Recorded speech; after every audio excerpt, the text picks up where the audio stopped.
It features some of the major companies, Mondelez, Pepsi, and Mars, sort of snack food companies that still do business in Russia. They make lots of money in Russia. Joe.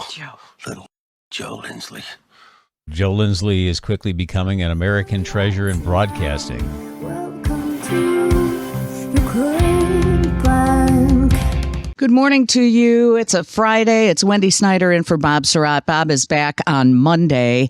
And headlines we're seeing here in America, Putin says Russia will cease fire if Ukraine pulls troops out of certain regions. And we have a direct line to what's really happening in Ukraine. Joseph Lindsley with us this morning. Good morning, Joseph. Wendy, good morning to you from LVIV. We've had a day of unusual Russian activity. We've had air raid alarms throughout the night, throughout the country, and then throughout the day today. The all clear sound, the latest all clear sound just wailed through the skies here over Lviv a few moments ago.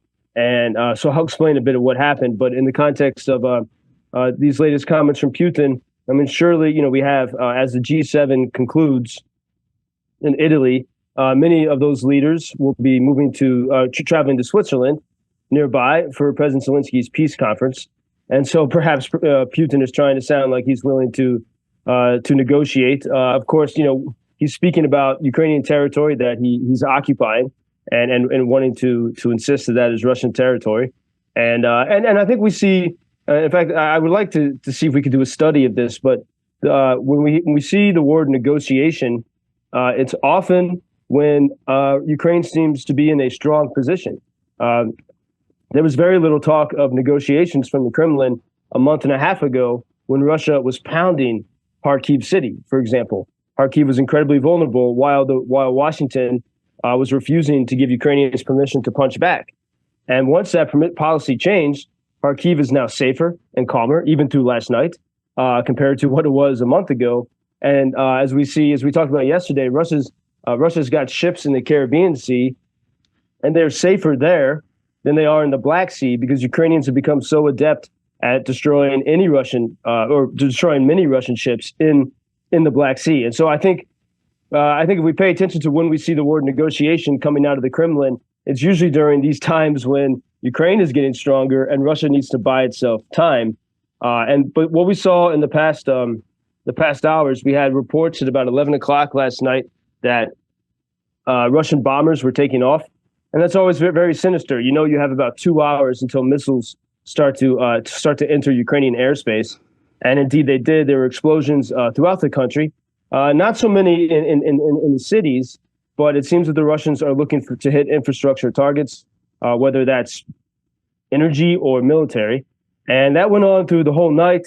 And then we had about 6:30 in the morning, Russian MiG jets were up in the air, which automatically leads to nationwide air raid alarms throughout Ukraine, because those jets carry the hypersonic Kinzhal missile, which can be anywhere in Ukraine in just a matter of minutes. And it seems that at least one of those missiles did go toward Kyiv city.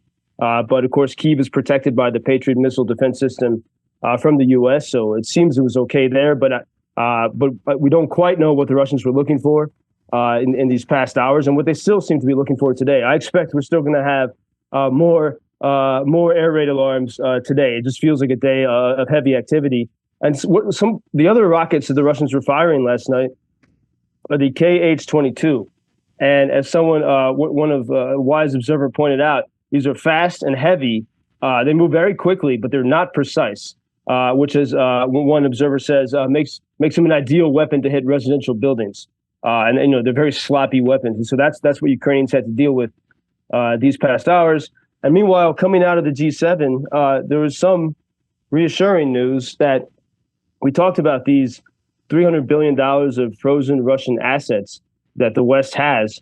And now with the G7, they've agreed to give Ukraine access to $50 billion of those assets to use for rebuilding. But very interestingly, they're only going to do it, Wendy, as a loan. And this is confusing to me. Why not just use it? So it's going to be a loan for Ukraine that one day we'll have to pay these back, ostensibly to Russia. So that part doesn't make sense, but at least these funds are being released.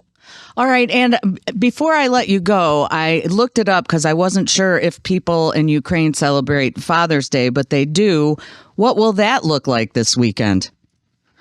No, I mean, Ukrainians, they take these holidays seriously, and people, in the war, you try to spend time with your family, but think of how many fathers are in the trenches or have been killed during this time. Mm-hmm. And so I think it'll be a day where the cemeteries will be also busy. And, as I walk around Lviv today, for example, you see so many people missing legs. It's just a common sight, the heavy toll, and let alone all the lives that are lost. And I should note, as we close out here for the week, this week in Chicago has been this Consumer Goods Forum. Michelle Obama was the keynote speaker, and it features some of the major companies, Mondelez, Pepsi, and Mars, sort of snack food companies that still do business in Russia. They make lots of money in Russia. No one's talking about it, but they contribute to the Kremlin's coffers, to some of the weapons that are being lobbed upon Ukraine today, is made possible by the revenue and the tax revenue that these companies generate. And I haven't seen that story covered at all. But that's that conference that's finishing today in Chicago. Wow. Of major companies that they're not breaking sanctions because these are allowable loopholes. So they're not breaking the law, but they're able still to make money in Russia and to contribute to the Kremlin's tax coffers. Wow, that's interesting. Well, Joseph, please take care of yourself. Bob will be back on Monday, and we'll talk the next time we talk. It's been a pleasure. Wendy, it's always great to talk to you. Very cheerful, and I look forward to the next time. Until Monday, to everyone listening. Thank you for introducing Ukraine on your social media pages. That's very important that much more people can get more information about the situation here and how everybody can help Ukraine to stay stronger and to save all the world. Что он сказал? Well, which side are you on? На чьей ты стороне? Come on now. Oh, which side are you on? На чьей ты стороне?